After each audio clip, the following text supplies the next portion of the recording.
श्री शिवाय नमस्तुभ्यम। जब हनुमान जी अशोक वाटिका में सीता जी की खोज करते समय सीता जी के सामने प्रकट हुए तो सीता जी ने अपना मुख हनुमान जी को देखकर क्यों फेर लिया और सीता जी तिनके का सहारा लेकर रावण से क्यों बात करती थी। यह कथा उस समय की है जब दुष्ट रावण सीता जी का हरण कर ले गया। श्री राम जी भाई लक्ष्मण सहित सीता जी की खोज करते जंगल में घूम रहे थे और उनकी हनुमान जी से भेंट हो गई।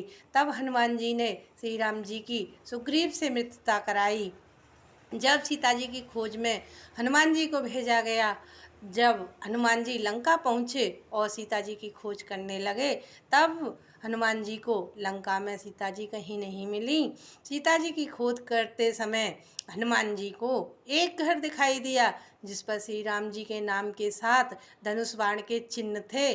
जब इन चिन्हों को देखकर हनुमान जी ने ब्राह्मण का रूप धारण कर श्री राम जी का नाम जपते हैं, तब विभीषण जी बाहर आते हैं और हनुमान जी का परिचय जानकर प्रसन्न होते हैं और हनुमान जी को विभीषण जी अशोक वाटिका में सीता जी के होने की बात बताते हैं। इसके बाद हनुमान जी सीता जी की खोज में अशोक वाटिका जाते हैं। अशोक वाटिका में अशोक वृक्ष के नीचे सीता जी को बैठा देखकर हनुमान जी बहुत ही प्रसन्न होते हैं।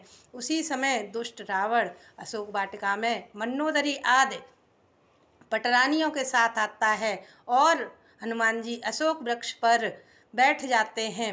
रावण सीता जी को अपनी ओर एक दृष्टि डालने को कहता है, परंतु सीता जी तिनके की ओट लेकर रावण से कहती हैं, अरे दुष्ट, यदि तू महान योद्धा होता तो तू मुझे मेरे पति के सामने लेकर आता। चोरी से हर लाया और अपने को महान योद्धा कहता है।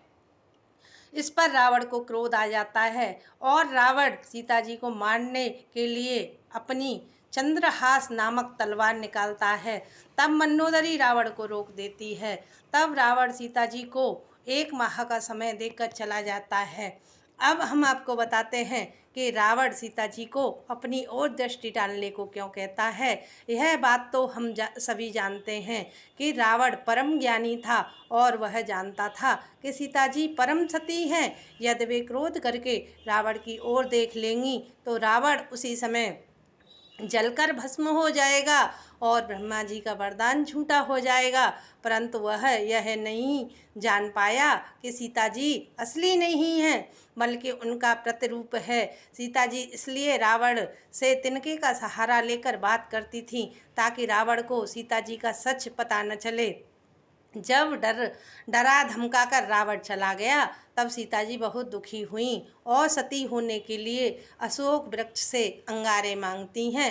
सीता जी की ऐसी हालत देखकर हनुमान जी बहुत दुखी होते हैं और अशोक वृक्ष से सीता जी के सामने राम जी की दी हुई मुद्रिका गिरा देते हैं और अशोक वृक्ष पर बैठे बैठे सीता जी को श्री राम जी की कथा सुनाते हैं। मुद्रिका पाकर और श्री राम जी की कथा सुनकर सीता जी के मन को शांति मिलती है। मुद्रिका पाकर सीता जी सोचती हैं कि यह श्री राम जी की मुद्रिका राक्षस बना नहीं सकते, यह मुद्रिका एक ही है जो श्री राम जी की है। तब सीता जी कहती हैं, हे वृक्ष, जिसने मुझे यह मुद्रिका दी है और श्री राम जी की मुद्रिका दी, वह मेरे सामने प्रकट क्यों नहीं होता।